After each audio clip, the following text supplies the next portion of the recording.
Halo semuanya, welcome back to my channel. Buat yang belum kenal siapa aku, halo, nama aku Mas Ayu. Di channel ini teman-teman semua akan nemuin video tentang motherhood, moms and baby product, dan tentunya juga tentang cloth diapering, oke? Nah, di video kali ini aku akan share 10 kesalahan yang pernah aku lakuin selama aku menggunakan cloth diaper untuk anak aku.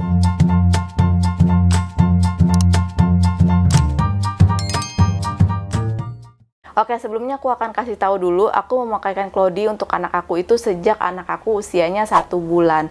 Kenapa 1 bulan? Karena dulu awal-awal banget lahiran itu aku memakai dia popok yang tali, yang selembaran itu. Aku nggak kuat pakai popok selembaran itu, aku kejar-kejaran dengan DBF, pumping, terus juga cuci popok talinya. Popok talinya itu nggak cukup banyak untuk anak aku pada saat itu. Waktu itu aku punya sekitar 2 atau 3 lusin dan itu nggak cukup. Dan ya aku juga nemuin Cloudy itu by accident gitu ya. Jadi aku tuh lagi lihat-lihat Shopee apa nih yang bisa aku gunakan sebagai popok pengganti popok tali itu. Dan pada akhirnya aku menemukanlah cloth diaper atau Cloudy ini gitu. Dan sekarang usia anak aku itu adalah 2 tahun 6 bulan. Jadi sebenarnya udah deket banget dengan 3 tahun, tapi sampai sekarang aku masih memakaikan Cloudy untuk anak aku. Ya masih banyak Cloudy yang muat untuk anak aku ya, walaupun dia usianya sudah cukup besar kalau menurut aku. Dan pastinya aku juga melakukan kesalahan gitu dalam perkelodian ini. Nggak mungkin aku nggak melakukan kesalahan. Karena dulu banget waktu aku memakaikan Cloudy ke Gavin itu ilmu tentang Cloudy itu kayak masih sedikit gitu loh. Aku masih sering banget cari tentang perkelodian itu dari website-website luar negeri gitu, dari produsen-produsen cloth diaper luar negeri gitu, entah itu di website luar negeri atau apa segala macam. Tapi sekarang tuh udah banyak banget ya ibu-ibu yang nge-share tentang perkelodiannya mereka gitu, tentang view mereka memakai Cloudy itu kayak gimana, udah banyak banget. Jadi udah gampang banget menemukan informasi tentang perkelodian ini gitu. Sini dulu, sini sama mama, sini duduk sini. Oke, di sini aku udah catat apa-apa aja nih kesalahan yang aku lakuin selama aku menggunakan cloth diaper. Kalau gitu langsung aja yuk kita mulai ke kesalahan yang pertama aku lakuin pada saat waktu aku menggunakan cloth diaper. Kesalahan yang pertama aku lakuin adalah mencuci Cloudy tanpa membilas Cloudy tersebut terlebih dahulu. Jadi dulu itu aku mencuci Cloudy-nya pada saat setelah aku ambil dari anak aku ya. Jadi Cloudy-nya itu kotor, dalam keadaan kotor, itu langsung aku rendam di dalam ember yang ada deterjennya. Nah, itu adalah sebuah kesalahan menurut aku, karena harusnya itu kita bilas dulu di bawah air mengalir, karena kita harus buang dulu atau keluarkan dulu cairan pipis yang sudah terserap insert gitu. Di insert dan outernya itu kita pisahin. Nah, nanti kedua-duanya kita bilas di bawah air mengalir secara bergantian. Kenapa sih harus dibilas dulu di bawah air mengalir? Supaya air pipisnya itu tidak ada lagi di dalam insert gitu. Kalau misalnya kita langsung masukin insert yang ada air pipisnya ya, belum kita bilas ke dalam deterjen, kayak percuma gitu loh. Buat apa juga ada deterjen kalau misalkan dia langsung kecampur dengan air pipis gitu, tetap aja bau-bau juga. Pipisnya itu tetap kelihatan kayak menggenang kuning gitu loh di dalam air deterjen. Jadi kayak aku tuh nyuci beserta dengan air pipis gitu. Jadi seharusnya itu air pipisnya itu kita buang dulu di air mengalir. Jadi maksud aku tuh dibilas terlebih dahulu gitu ya, baru kita masukin ke dalam air yang ada deterjennya kayak gitu. Kesalahan yang kedua yang aku lakukan selama aku berkelodi itu adalah memeras Cloudy terlalu kencang atau terlalu aku pelintir banget sampai kering banget. Jadi pas waktu mau dijemur itu dia kayak udah nggak ada air yang ngucur-ngucur. Nah, ternyata itu salah ya, karena bahan Cloudy atau bahan insert itu dia nggak boleh terlalu kenceng. Nanti dia akan jadi kusut gitu pada waktu setelah dia kering gitu. Juga kalau kita memeras insert ataupun outer terlalu kencang akan merusak material-material yang dimiliki oleh Cloudy itu sendiri. Jadi lebih baik untuk memeras insert dan juga outer itu pelan-pelan aja ya. Kalau bisa sih nggak terlalu kencang-kencang banget lah gitu, cuma di kepal-kepal biasa itu lebih bagus gitu. Tapi kalau aku biasa sih aku peres, tapi nggak terlalu sampai yang kencang banget sampai kering banget, itu enggak. Jadi kalau misalkan aku nggak pakai pengering mesin cuci, kalau misalkan lagi aku jemur nih pasti netes-netesnya itu banyak banget itu air dari si insert itu sendiri gitu. Kesalahan yang ketiga adalah menyikat insert.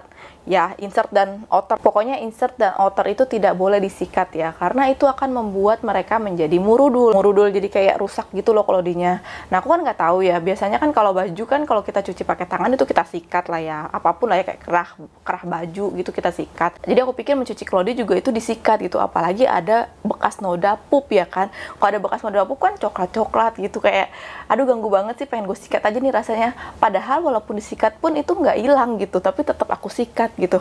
Dan ternyata setelah agak lama aku lihat kok insertnya ini kayak murudul gitu ya, kayak keluar-keluar gitu loh jahitannya, pokoknya aneh deh gitu insertnya. Apalagi si outer ya, bagian innernya itu kan dia tipis ya, nggak setebal insert. Nah itu kelihatan banget murudulnya, itu parah banget. Walaupun ada noda bekas pup kayak gitu, itu nggak apa-apa, biarin aja. Rumusnya adalah dikucek sedikit aja ya, nggak perlu kencang-kencang juga nguceknya. Nanti setelah selesai kita cuci, kita jemur aja di bawah matahari langsung, dan itu akan menghilangkan noda bekas pup itu sendiri gitu. Jadi matahari itu adalah bleaching alami untuk menghilangkan noda dari si pup yang ada pada kelodi.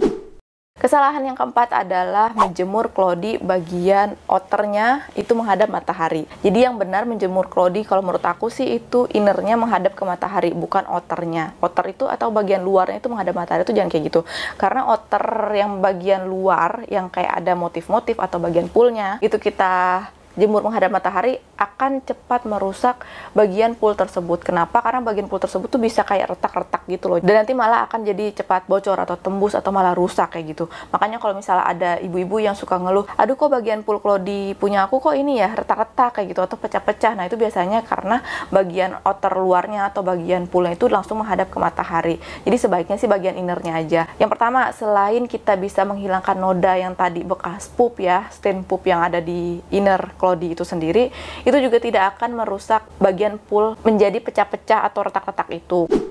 Kesalahan yang kelima adalah menyetrika kelodi. Di sini ada nggak sih mama-mama yang menyetrika handuk setelah dicuci dan ternyata itu akan membuat daya serap berkurang gitu, karena handuk biasanya rata-rata bahannya microfiber ya. Kalau misalnya mama handuknya bahan microfiber ya, kalau disetrika sama dengan si insert kelodi ini gitu, apalagi insert kelodi yang juga bahannya microfiber. Pokoknya semua insert, semua kelodi, semua outer itu tidak boleh disetrika. Kenapa? Karena suhu panas yang ada pada setrikaan itu kalau untuk outer ya, dia bisa merusak bagian pool juga gitu. Poolnya bisa pecah-pecah juga sama, bisa retak-retak juga sama gitu. Nah kalau untuk insert ya, itu dia akan mengurangi daya serap insert. Nah pas waktu aku setrika insertnya itu kayak lebih tipis gitu kan, aku seneng gitu ngeliatnya, tipis nih, enak nih, nyimpannya juga gampang gitu kan. Ternyata itu nggak bagus gitu, malah harusnya itu insertnya tuh agak membel, agak tebel gitu, biar dia tuh bisa menyerap cairan dengan bagus gitu. Kalau misalnya kita setrika, dia akan dempes dan itu malah mengurangi daya serap si insert itu sendiri. Jadi kesalahan aku menyetrika kelodi jangan diikutin ya. Kesalahan yang keenam, balik lagi ke pencucian ya. Tadi aku udah masuk ke menyetrika, tapi ini balik lagi ke pencucian. Jadi kesalahan aku yang keenam adalah tidak membilas kelodi berulang kali. Jadi aku tuh kayak cuma nyuci baju biasa aja, aku bilasnya sekali, 2 kali doang. Ternyata itu nggak cukup, ngebilas kelodi itu harus berkali-kali ya pemirsa.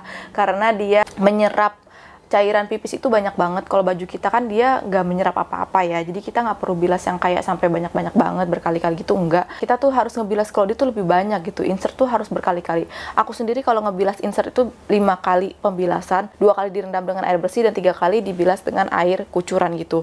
Ini setelah direndam dengan air yang menggunakan deterjen. Sebelum aku rendam dengan menggunakan air deterjen itu udah aku bilas sekitar 2 kali ya, karena setelah dari kotor nih dari anak aku bilas sekali dulu kan dengan air mengalir itu 1 kali. Terus yang kedua aku rendam dengan air bersih yang tanpa ada deterjennya. Jadi 2 kali aku bilas sebelum aku masukin ke dalam ember yang ada deterjennya. Nah setelah aku masukin ke dalam ember yang ada deterjennya baru aku 5 kali pembilasan. Jadi banyak banget pembilasan yang aku lakukan. Dan kalau misalkan ada yang nanya, itu boros air nggak sih? Kalau menurut aku sih nggak boros air ya. Malah kalau misalkan aku pakai air yang pakai mesin cuci, itu kan ditampungnya banyak banget ya, berliter-liter gitu di dalam mesin cuci. Itu menurut aku malah kayak lebih banyak gitu. Terus juga butuh listrik gitu kan kalau mesin cuci. Jadi kalau aku merasa aku lebih nggak boros air aja gitu kalau cuci tangan dan juga nggak pakai listrik ya kan. Oke, jadi pelajaran yang aku ambil adalah aku harus membilas kelodi berkali-kali, berulang kali agar residu-residu deterjennya itu benar-benar hilang. Walaupun nanti kita tetap harus butuh stripping ya, karena kan gimana pun juga perawatan kelodi itu salah satunya adalah stripping. Aku nggak menjanjikan juga kalau misalnya kita membilas kelodi sebanyak aku lakuin itu akan bener-bener hilang banget residunya, enggak juga. Karena gimana pun juga pasti akan ada residu deterjen yang mengendap gitu walaupun sedikit di kelodi anak kita gitu. Kesalahan selanjutnya yang aku lakukan adalah aku tidak memasukkan insert langsung ke dalam cover setelah kering ya. Kenapa aku bilang kesalahan? Karena aku merasa kayak lebih ribet gitu loh kalau misalkan insert dan cover itu terpisah satu-satu, apalagi kalau misalkan suami aku ya. Suami aku tuh suka ngeluh banget, ini belum dimasukin insertnya yang mana, covernya yang mana, aku nggak ngerti gitu, selalu kayak gitu. Jadi aku sih lebih senang kalau misalnya insert dan kelodi itu udah jadi satu aja gitu, insertnya udah aku masukin, jadi tinggal dipakein aja karena aku nggak ribet-ribet lagi untuk cari insertnya yang mana ya, cari covernya yang mana kayak gitu. Jadi biar suami aku juga biar lebih gampang lah gitu ya. Kesalahan yang aku lakukan selanjutnya adalah tidak memakaikan perlak saat memakai Clody tidur pada saat malam hari. Aku tuh bandel banget kalau soal ini.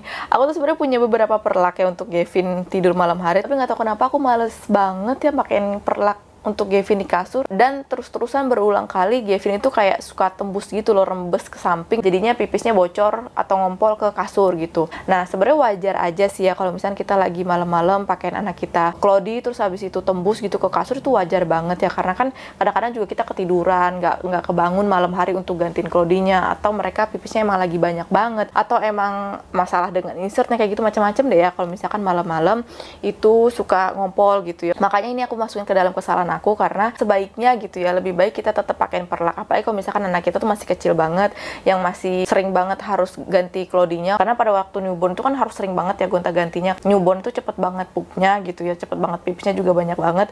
Kalau misalkan udah semakin besar, ganti Clody-nya tuh cukup 4-5 jam sekali lah gitu. Kalau malam apalagi bisa 6 jam gitu ya kita buat gantinya, nggak apa-apa gitu. Kesalahan yang 9 adalah memakaikan insert microfiber bersentuhan langsung dengan kulit pantat anak aku sendiri ya. Nah sebenarnya ini aku nggak bisa bilang ini kesalahan untuk aku, tapi sebenarnya ini salah gitu ya di mata perkelodian gitu. Karena sejujurnya insert microfiber itu tidak harus bersentuhan langsung dengan kulit pantat bayi. Kenapa aku bilang ini tidak termasuk kesalahan untuk aku? Sebenarnya aku merasa seperti itu karena pada saat dulu waktu aku pakai insert microfiber bersentuhan langsung dengan kulit pantat anak aku, itu tidak terjadi apa-apa gitu, tidak ruam, tidak iritasi, nggak kenapa-napa lah, pokoknya gitu aman-aman aja gitu. Tapi sebenarnya ini nggak boleh dilakukan ya, karena kulit bayi itu masih sangat sensitif, sangat-sangat sensitif, dan kalau misalnya kita pakaiin insert microfiber, itu bahannya tuh kasar banget ya, dia sekasar handuk mandi ya kan, tadi aku udah bilang ya. Jadi kalau misalkan dia kena kulit pantat bayi, itu akan mengangkat kelembapan kulit pantat bayi, dan itu nggak bagus, nanti akan menyebabkan iritasi, ruam, popok, segala macam lah kayak gitu. Tapi kalau misalnya mama bisa nih pakai liner, mendingan pakai liner ya di atas insert microfiber. Jangan kayak aku lah gitu ya, insert microfiber ketemu langsung dengan kulit pantat anaknya gitu, takutnya malah iritasi ya. Oke, kesalahan yang terakhir yang aku lakukan adalah kesalahan yang ke-10 ya. Tidak meresearch terlebih dahulu sebelum memakai Clody gitu. Jadi aku itu mencari tahu tentang Clody setelah aku memakai Clody sekian lama gitu. Baru aku cari tahu, kok kayaknya gue salah nih ya pakai Clody, apa ada yang salah ya dengan cara pemakaian Clody gue gitu. Baru aku cari tahu. Oh, ternyata ada caranya loh berkelodi ini. Oh, ternyata ada rumusnya loh berkelodi ini gitu. Walaupun kita nggak harus kayak stretch banget, plek banget ngikutin ketentuan yang ada pada Clody ya, nggak juga sih kalau menurut aku. Jadi nggak apa-apa juga, kayak misalkan kita nggak harus yang kayak aku tadi, aku kan pakai insert microfiber langsung ketemu dengan kulit pantat bayi, harusnya kan nggak boleh gitu ya. Nah nggak harus yang straight banget lah, pokoknya senyamannya kita, jangan sampai berkelodi itu ngebebanin kita gitu ya sebagai pemakainya gitu, jangan sampai ya, karena banyak banget ya spekulasi di luar sana atau pendapat di luar sana, aduh aku nggak bisa pakai Clody karena aku denger teman-teman aku yang pakai Clody itu capek banget nyucinya, butuh waktu, butuh tenaga gitu, aku nggak sanggup deh kayaknya, mendingan aku pakai pospak aja. Itu banyak banget pada akhirnya mereka nggak berani berkelodi, padahal ada rasa ingin berkelodi gitu, tapi karena udah denger duluan dari orang-orang lain, aduh nggak kuat pokoknya nyuci Clody, aku nggak sanggup kayak gitu jadinya malah ngebebanin. Nah itu maksud aku, jangan sampai berkelodi ini ngebebanin kita, jadi jalan aja sesuai dengan senyamannya kita. Kalau misalnya mama-mama lebih enak insert dipisah dengan outer gitu ya setelah dicuci, ya udah dipisah aja. Kalau aku lebih suka digabung langsung gitu. Terus misalnya ada mama yang lebih suka pakainya Clody-nya yang tipe A doang atau Clody-nya tipe B doang, ya nggak apa-apa juga gitu. Kembali lagi ya, aku kan tadi bilang ya di awal video kalau sekarang tuh udah banyak banget informasi tentang Clody. Cari tahu aja ya lebih banyak lagi, apalagi kalau misalkan belum menggunakan Clody, baru mau menggunakan Clody, cari tahu aja dulu tentang berkelodi itu kayak gimana sih, enaknya kayak gimana sih. Karena dulu aku tidak mencari tahu terlebih dahulu tentang perkelodian ini, jadinya aku banyak banget melakukan kesalahan-kesalahan yang sudah aku sebutin di video ini ya. Dan ya, aku sih berharap teman-teman semua nggak ada yang ngelakuin kesalahan yang kayak aku lakuin, karena sekarang udah banyak banget informasi tentang Clody yang aku bilang tadi berkali-kali itu ya, karena kita bisa mencari tahu dulu semua informasinya. Bahkan sekarang produsen-produsen Clody lokal Indonesia aja tuh kasih ilmu tentang perkelodian itu luar biasa banget loh. Tapi sebagai catatan di sini, informasi tentang Clody itu juga banyak banget ya macam-macamnya ya. Dan kayak nggak semua informasi Claudia itu kayak mereka tuh satu suara, enggak. Kadang si A bilangnya kayak gini gitu, nah nanti si B bilangnya kayak gitu, jadi beda gitu ya tentang informasi mereka. Nah kalau misalkan teman-teman ada ketemu informasi yang berbeda ya, kayak misalkan A ngasih taunya ini, B ngasih taunya itu, teman-teman cobain terapin dua-duanya. Jadi cobain informasi si A, cobain juga informasi si B. Mana nih yang lebih enak, mana nih yang lebih nyaman untuk teman-teman lakuin gitu. Kalau aku pribadi sih aku malas banget perdebatin apapun tentang kayak perkelodian ini, apalagi aku males banget. Jadi kalau misalkan kamu beda pendapat sama aku, ya udah silahkan, karena aku juga nggak punya kapasitas untuk mengklaim kamu salah gitu, ataupun kamu juga sebenarnya nggak punya kapasitas untuk mengklaim aku salah gitu, karena kita tuh berbeda kayak gitu aja gitu. Jadi ya udah senyamannya aja, oke? Dan ya, itu dia tadi 10 kesalahan yang aku lakukan selama aku menggunakan cloth diaper. Karena kita semua pasti melakukan kesalahan sebenarnya, dan nggak apa-apa, kita pasti belajar dari kesalahan-kesalahan yang udah kita lakukan ya kan, untuk menjadi lebih baik lagi. Aku rasa sekian untuk video kali ini. Semoga video ini bermanfaat. Jangan lupa untuk di-subscribe channel aku, dan juga jangan lupa untuk diklik tombol like-nya kalau suka sama video-video aku ya. Kalau misalnya teman-teman ada request aku harus review Cloudy apa gitu, boleh komen di bawah ya. Nanti insya Allah aku akan buatin videonya, oke? Sampai jumpa lagi di video aku selanjutnya, dan terakhir semoga hari menyenangkan. Dadah!